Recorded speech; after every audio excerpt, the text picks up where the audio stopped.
என்கிறதாக வருகிறான். அந்த விதமாக காரியம் பின் செல்லுகிறதான அழைப்பு. அதற்கு பிறகு அவர் என்ன செய்கிறார்? 2 கொரிந்தியர் 4:5 அவர் நாங்கள் பார்க்கிறோம், தேவ ஊழியர்களாக மாற்றுகிறார். அந்த அழைப்பை எவ்வளோ தூரமாக அவர் பழக்கிக்கிட்டு வந்திருக்காரு பார்த்தீங்களா? தேவ ஊழியர்கள் என்கிறதான காரியத்தில் கொண்டு வந்து நிறுத்த எவ்வளோ கஷ்டத்தை ஆண்டவர் எங்களோடு பட்டிருக்கிறார். ஒவ்வொன்றா யோசிச்சு பாருங்க, நான் இப்போ இந்த இடத்துல இருக்கிறேன் அப்படின்னு சொல்லிட்டு நீங்கள் கேள்வி கேட்டீங்கன்னா ஆச்சரியமாக இருக்கும். அப்படி இத்தனை வயசாக இத்தனை வருஷமாக ஊழியம் செய்கிறேன், நான் இன்னும் குழந்தையாகத்தானே இருக்கிறேன், சாதாரணமான காரியம் எனக்கு தெரியலையே, பாலை குடிச்சிக்கிட்டே இருக்கிறேன். ஒரு சாதாரணமான ஒரு பெரிய மனுஷன் வந்து உட்கார்ந்து ஒரு கேட்டான்னா, இந்த காரியத்துக்கு ஒரு எனக்கு சொல்லித்தாங்க பாஸ்டர்னா, பெரிய பாஸ்டர் இப்போ தான் யாழ்ப்பாணம் போயிருக்கிறாரு, அப்போ வந்த உடனே நான் கேட்டு அது நான் கட்டாயமாக அடுத்த கிழமை நான் சொல்லுவேன் அப்படின்னு சொல்கிறோமா? இல்லை, சொல்லிட்டால் எனக்கு இருக்கு, எனக்கு ஆண்டவர் படிப்பிச்சிருக்கிறாரு, இதுதான் அதுக்கு பதில் அப்படின்னு சொல்கிறோமா? இல்லை, நாங்கள் பால் குடிக்கிற பாபாக்கள், அல்லது இன்னும் கைப்பிடிக்க நடக்கிற பிள்ளைகள், அல்லது தாய் தகப்பன் உயரத்துக்கு வளர்ந்து எனக்கெல்லாம் தெரியும்னு சொல்லி கொண்டிருக்கிறவர்கள், அல்லது இன்னும் ஆண்டவருக்குள்ளே கட்டப்பட்ட அடிமைகளாக இருக்கிறோம், அவர் இன்னும் எனக்கு பெர்மிஷன் கொடுக்கல அப்படின்னு சொல்லிட்டு அதே ஊழியத்தில் உட்கார்ந்து கொண்டிருக்கிறதான மக்கள்.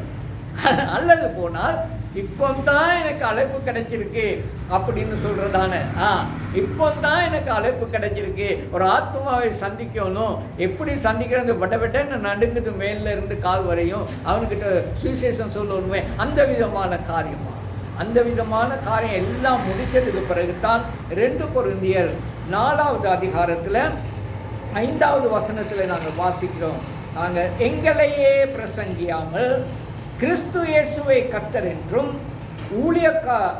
எங்களையோ இயேசு கிறிஸ்துவின் நிமித்தம் உங்கள் ஊழியக்காரர்கள் என்றும் என்ன செய்கிறோம்? பிரசங்கம் பண்ணுகிறோம். இந்த தேவ ஊழியக்காரர்கள் என்கிறதான இந்த 6வது காரியத்துக்கு வந்ததுக்கு பிறகு ஒரு விசேஷமான காரியத்தை தேவன் இந்த இடத்துல சொல்றார் பாருங்க, தங்களை மறைத்து கொள்ளுகிறான். இதுதான் ஊழியம். எப்பயும் அவன் பிரசங்கம் பண்ணும் பொழுதோ, அல்லது பைபிள் ஸ்டடீஸ் எடுக்கும் பொழுதோ, அல்லது பெரிய கூட்டத்தில் போயிட்டு பிரசங்கம் பண்ணி கீழே இறங்கும் பொழுதோ, எல்லாரும் வந்து நல்ல பிரசங்கம் பாஸ்டர், இன்னைக்கு எனக்குத்தான் பிரசங்கம் பண்ணியிருக்கிறீங்க, எனக்கு ஆண்டவர் பேசினா அப்படி இப்படிங்கக்குள்ள நான் அந்த பெருமையை எடுத்துக்கொண்டு நான் இப்போ நல்ல பிரசங்கியார், எனக்கு என்ன ஏதும் எத்தனை பேர் வந்து என்னைய அப்ரிஷியேட் பண்ணுறாங்க அப்படிங்கிறதாக இல்லை. அவர்கள் நாங்கள் இதில் என்ன சொல்லியிருக்க, எங்களையே பிரசங்கம் பண்ணுறது இல்லை, எனக்கு ஒன்று என்ன, நான் என்னை மறைத்து கொள்கிறேன். அதுதான் தேவ ஊழியம். அதுக்கு பிறகு இயேசுவை கர்த்தர் என்கிறதாக சாட்சி கொடுங்க. அவர் தான் தேவன், அவர் தான் இந்த உலகத்தை படைத்தவர், அவர் தான் மாம்சத்தில் வந்தவர் என்கிறதான காரியத்தை, அதுதான் பவுலனுடைய ஊழியம். பவுலனுடைய ஊழியம் பெரிய அற்புதங்கள் அடையாளங்கள் எல்லாம் நடந்துச்சு. ஆனால் பிரதான ஊழியம் இயேசு தான் கர்த்தர் என்கிறதை நிரூபித்து காட்டினார். அதுதான் எங்களுக்கு அவசியமாகும். இயேசுவையோ கர்த்தர் என்று எங்களையோ ஊழியக்காரன் என்றதாக சொல்லக்கூடிய நிலைமைக்குள்ளே வருகிறவன் தான் ரியல் ஊழியக்காரன். இயேசு தான் கர்த்தர் என்கிறதாக சொல்லி மக்களுக்கு முன்பதாக நாங்கள் எப்படி சொல்லலாம்? இதுதான் பவுலனுடைய ஊழியம். இதைத்தான் நான் கலம்பு தியாலஜிக்கல் காலேஜில் படித்தேன். அதை மட்டும் படிக்கிறதுக்கு ஒரு கோர்ஸுன்னு நான் எடுத்தேன். எந்த விதமாக இயேசு தான் கர்த்தர் என்கிறதை நிரூபிக்க முடியும். அதுதான் பவுலனுடைய ஜீவியம். வேதம் சொல்லுகிறது, எங்களை நாங்கள் மறைத்துக் கொள்கிறோம், எங்களை ஊழியர் என்கிறதாக சொல்லுகிறோம். இயேசுவையோ அவர்தான் கர்த்தர், அவர்தான் உலகத்தை சிருஷ்டித்தார், அவர்தான் தேவன், அவர்தான் மாம்சத்திலே வந்தார், அவர்தான் எங்களுக்காக மரித்தார், உயிரோடு எழும்பினார், இன்றைக்கு உயிரோடு இருக்கிறார் சொல்லக்கூடிய தைரியம் ஒரு ஊழியக்காரனுக்கு இருக்க வேண்டும். அந்த விதமான நிலைமையிலே கொண்டு வந்து நிறுத்தினதுக்கு பிறகு தான் அருமையானவர்களே 7வது காரியம் எங்களுக்கு வருகிறது. 7வது காரியத்தில் என்ன சொல்றாரு? ஒரே சரீரத்துக்குள்ளே எங்களை இணைக்கிறார். ஒரே சரீரத்துக்குள்ள இணைக்கிறதுனா என்ன? ஒருத்தர் 2 பேருக்கு இவ்வளவு நேரம் சாட்சியை கொடுத்து எங்களையும் நாங்கள் மாற்றிக்கொண்டு எங்களை ஆண்டவர் உருவாக்கினார், அவைகள் எல்லாவற்றையும் செய்து கொண்டு எவ்வளோ போராட்டத்தின் மத்தியில் ஒரு குழந்தையாக, ஒரு பிள்ளையாக, ஒரு மகனாக, கட்டப்பட்ட அடிமையாக, ஒரு ஒரு ஆண்டவருடைய பின்னாலே செல்லுகிறவனாக, ஒரு தேவ ஊழியக்காரனாக நான் உருவாக்கினதுக்கு பிறகு தான் ஒரு சபையை ஆண்டவர் காட்டுவார். இப்போ 4 பேருக்கு படிப்பிக்கிறியா? இப்போ நீ அங்கே போகிறதுக்கு முடியுமா? அந்த விதமா இன்னைக்கு வர்றவங்க எல்லாம் பைபிளை தூக்கிட்டா அவங்க பாஸ்டர் ஆக்கிட்டாங்க. வேதத்தை ஓசியா புஸ்தகம்னு சொன்னா நல்ல வேலை எங்க பாஸ்டர்ஸ்மார்கள் வந்திருந்து டக்குன்னு எடுத்துட்டீங்க. 1 மாசம் 2 மாசம் பெறட்டுறவங்களும் உண்டு. எல்லாம் இருக்கு பாஸ்டர், ஓசியாவை காணோம். வருஷ கணக்கில் ஊழியம் செய்தவர். தேவனுடைய அழைப்பு பார்த்தீங்களா? தேவனுடைய முறை பார்த்தீங்களா எப்படி பழக்கிறாருன்னு?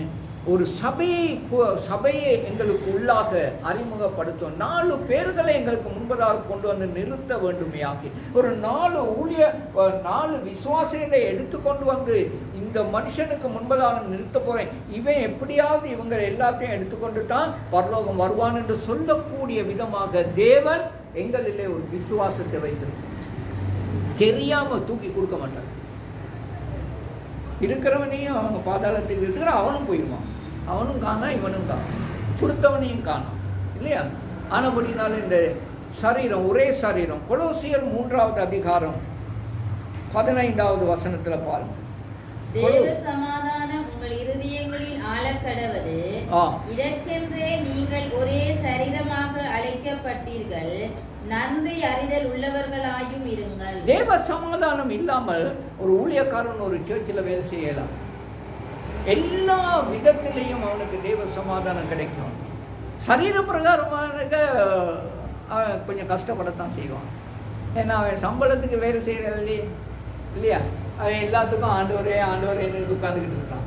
அப்போ ஒரு சில நேரத்தில் ஒன்றுமே இருக்காது, அரிசி கூட இருக்காது. இன்னைக்கு காலையில் எங்கள் வீட்டில் சமைக்கிறதுக்கு எல்லாத்தையும் எடுக்கணும், அதே வெங்காயத்தை காணும். வெங்காயம் ஒன்று கூட இருக்காது. அந்த நேரத்தில் என்ன செய்கிறது? ஆண்டவருக்கு ஸ்தோத்திரம் செலுத்திட்டு நீங்கள் கொஞ்சம் இருங்க, நான் போயிட்டு வந்துடுறேன் அப்படின்னு சொல்லிட்டு நான் இங்கே வாங்குறேன். இந்த ஊழியத்தை தவற விடுறதா? அந்த நேரத்தில் வெங்காயம் எடுக்கிறது போடுதா? பெரிய தலைமை போதர் என்ன சொல்லுவார்? எல்லாம் வந்து உட்காந்துக்கிட்டு இருக்காங்க, நீங்கள் இப்போ தான் வர்றீங்களா அப்படின்னு சொல்லுவாங்க. அவருக்கும் நான் கட்டுப்பட்டு இருக்கோம் இல்லையா? கட்டப்பட்ட அடிமை தானே இல்லையா? தேவ ஊழியக்காரர்களா இதெல்லாம் வரட்டு பார்த்தீங்களா? ஆகவே நீங்கள் என்னவாவது செஞ்சுட்டு இருங்க, நான் டக்குன்னு வாரேன், நான் வந்து சமைக்கத்தாரேன் அப்படின்னு சொல்லிட்டு நான் போகிறேன். அது குடும்பம். ஆனால் தேவ ஊழியத்தில் எனக்கு சமாதானம் இல்லாமல் இந்த ஊழியத்தை செய்யலாம். எனக்கு சமாதானம் இல்லை. ஆண்டவர் இயேசு கிறிஸ்துவை பிரசங்கம் பண்ணுகிறேன், ஆண்டவர் இயேசு கிறிஸ்துவின் நாமத்தினாலே வெளியேறி இருக்கிறேன், ஆண்டவர் இயேசு கிறிஸ்துவின் நாமத்தினாலே எல்லாத்தையும் விட்டு விட்டேன், ஆனபடினாலே எனக்கு தேவ சமாதானம் இருக்கு என்று ஒரு ஊழியக்காரன் சொல்லாமல் வந்து பிரசங்கம் பண்ணுகிறது தவறான காரியம், அது பாவமான காரியம். உனக்கே தெரியல இயேசு யாருன்னு, உனக்கே தெரியல இயேசு கிறிஸ்து கட்டாயமாக எனக்கு உதவி செய்வாருன்னு, மற்றவனுக்கு எப்படி நாங்கள் போயிட்டு பிரசங்கம் பண்ணுறது? சந்தோஷமாக இருங்கள், எல்லாவற்றையும் ஆண்டவர் கொடுப்பார்னு முதல்ல. அதனால தான் முதல்ல இவ்வளவு காரியத்தில் ஆண்டவர் என்னை வழி நடத்தி கொண்டு வர்றார் பார்த்தீங்களா?